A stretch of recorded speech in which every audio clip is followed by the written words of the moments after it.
This is John Black, super chemist, here to talk about what a mole is. I use moles a lot. I like moles. I don't like talking in grams because equations are used to describe moles or molecules. Not they don't describe grams. But what is a mole? Well, before we get into that, let's talk about what is a dozen. What is a score? A year, a minute, an hour. What are these things? They're numbers. That's all. They're just a number. What's a dozen? 12. What's a mole? It's just the number of molecules. What number is that? 6.021 times 10 to the 23rd, or I think they changed it up because when I was young, that's what it was. Now it's 6.022 times 10 to the 23rd. So if I ever use 2-1 here, that's why, because back in the day, that's what we used to call it. So that's how it is. But and you're thinking, well, what good is that? That's a big number, man. How's that going to help me? Well, before I get into that, just because it's kind of interesting, uh, why do we right now we have base our numbers on 10, the Dewey Decimal System, right? And that makes perfect sense. You know what I mean? But back in the day, they used to do things by 12. Their number systems were based on 12 and 60, were two of the well-known numbers, that were based on. Why is that? How do you get 12 and 60? That doesn't make no sense at all. I want you to look at this hand. Look at these hands. It's a terrible drawing, but see the little lines I have on the fingers? Just like on your fingers. You got little lines that go across there. Well, I want you to think about it. If you put your hand out like that, right? Like that, and you took your thumb and you counted each individual section. There's 12 sections. Now, if each time you got to 12 on the other hand, right, you put up a finger. Then you count another 12 on this hand. And you put up another finger. How many fingers are there? 5. 5 times 12 is 60. That's why they base it on 12 and 60. It was easy to count. They had no calculators. That's just a little FYI. All right, so this number, how many moles are how many molecules are in a mole? That is called Avogadro's constant, okay?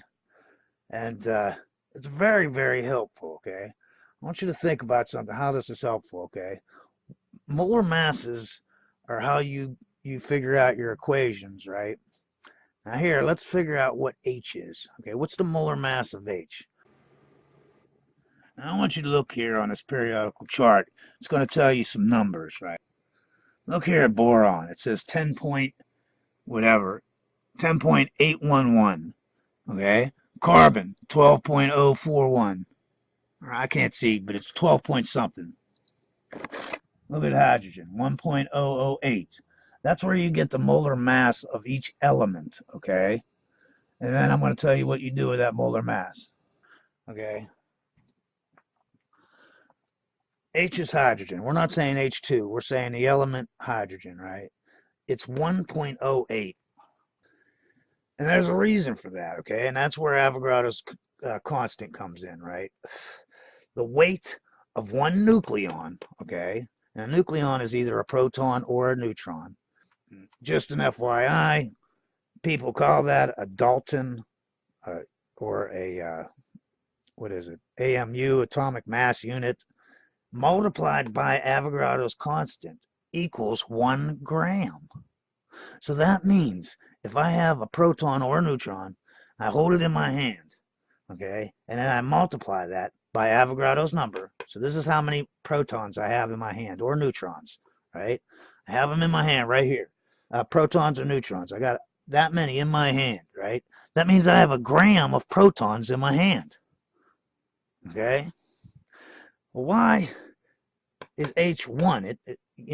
Most people think, oh, well, there's one there's one proton, there's one electron, and there's one neutron. First of all, electrons don't get counted. Compared to a proton, electrons are massless. I mean, yes, they have mass, but they're so light, even compared to protons, they're nothing. So they're not even accounted for. All right, and if they are, it doesn't matter. They're so small, it's just unreal.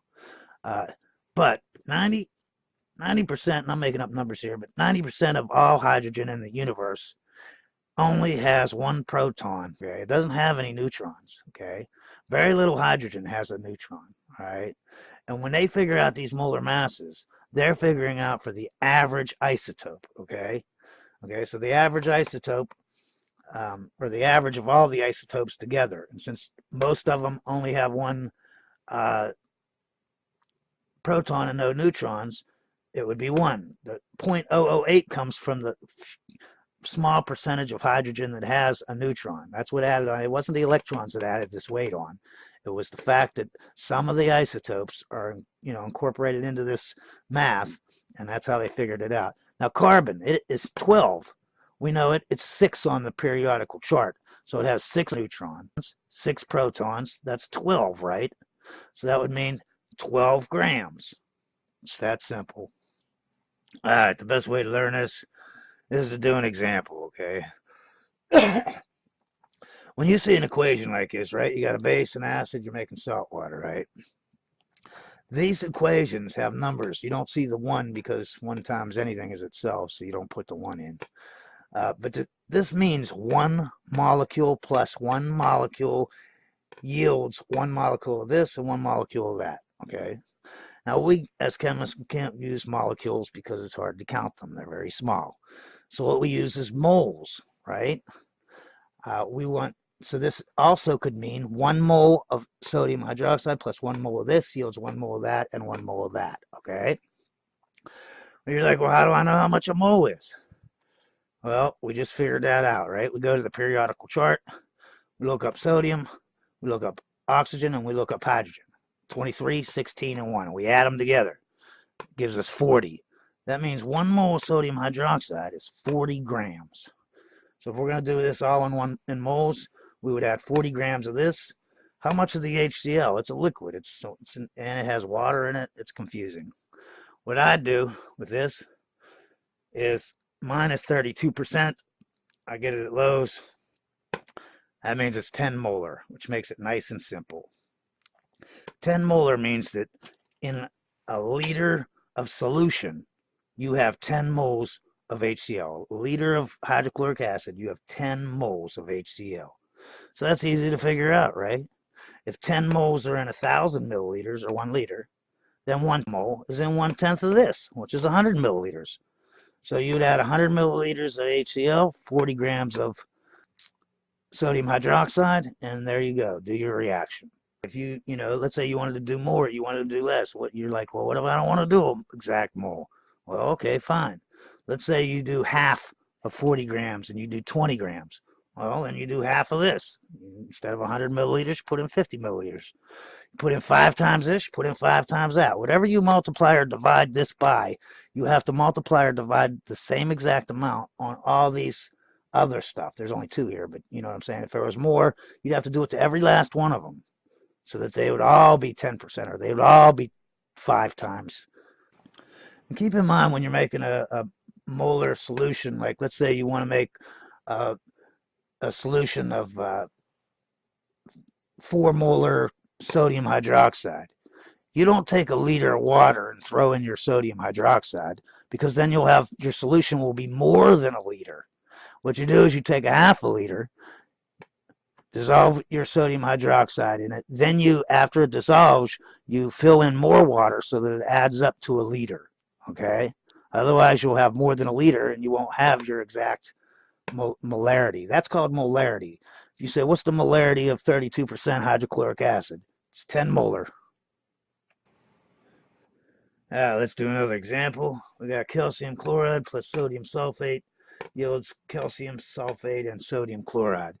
Now, this is the same type of thing as doing hydroxides. Calcium sulfate is insoluble, okay? Just like most transition metal hydroxides. So I put in sodium sulfate and I put in calcium chloride. They all dissolve, right? But when a calcium ion meets a sulfate ion, it precipitates out, okay? And then you can filter it out, okay? You can just go to Wikipedia, type in calcium chloride, and it will give you the molar mass. You know what I mean? Same with this. Just type it in, gives you the molar mass. But here I'm going to give you a little trip up, okay?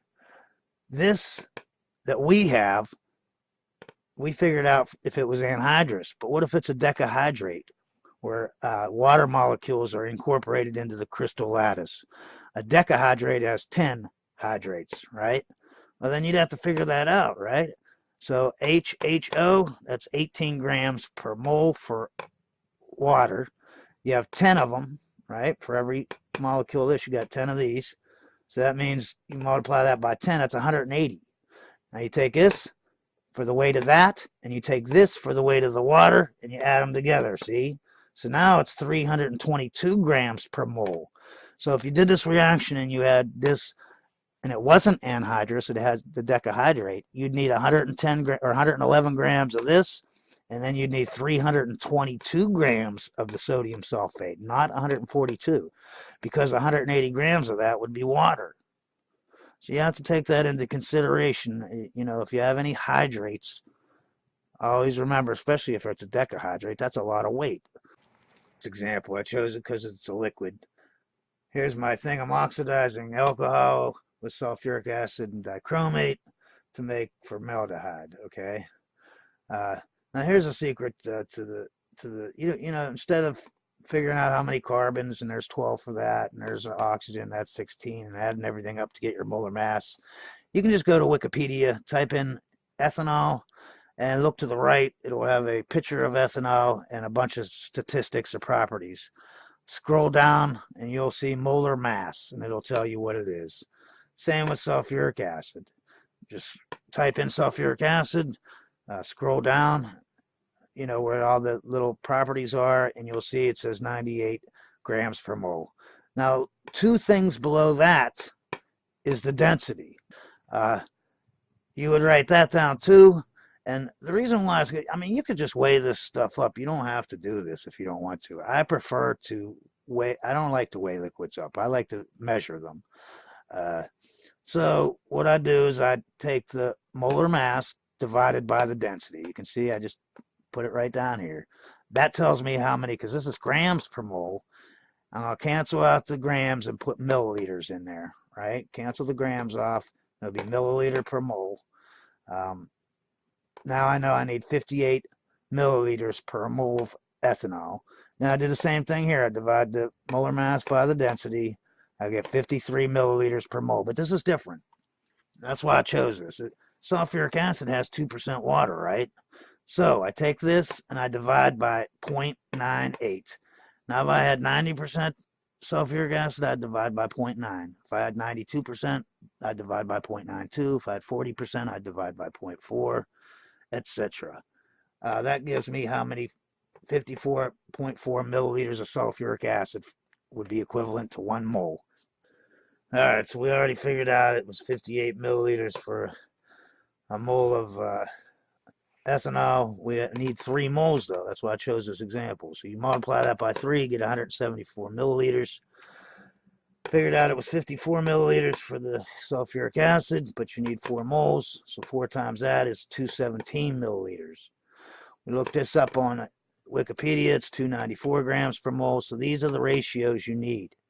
You might ask, well, what if you don't want to use this much? What if you want to use less or more? Well, let's say you want to use 10%. Use 17.4 grams here. That means you use 10% of this and 10% of that. It's that simple. If you use twice as much, you use twice as much as this and twice as much as that. Okay. Now, I want you to keep in mind, just because it says stoichiometrically to do this, that doesn't mean that that's the way you do it. Okay. There are some, you know, like if you have a gas, you have to take into consideration that there's air in your apparatus that you need to push out first. And when you're done with your reaction, you know, that vessel will be filled up with your gas. It won't be reacted. It'll be replacing the air that was in there. So you have to take that into account, and also gas escapes. You know, you bubble it through liquid, and some of it doesn't react, and it goes back into the atmosphere. So you have to take into consideration that. Acids, you know, as a reaction goes forward, unless it's a catalytic thing, as it goes forward, your acid gets more dilute. So by the time you're done, you know, down to the last 10% of your reaction, you might not have enough acid in there to actually do the reaction. So you might have to put extra in for that. You have to think of that in ahead of time when you're doing your stoichiometry.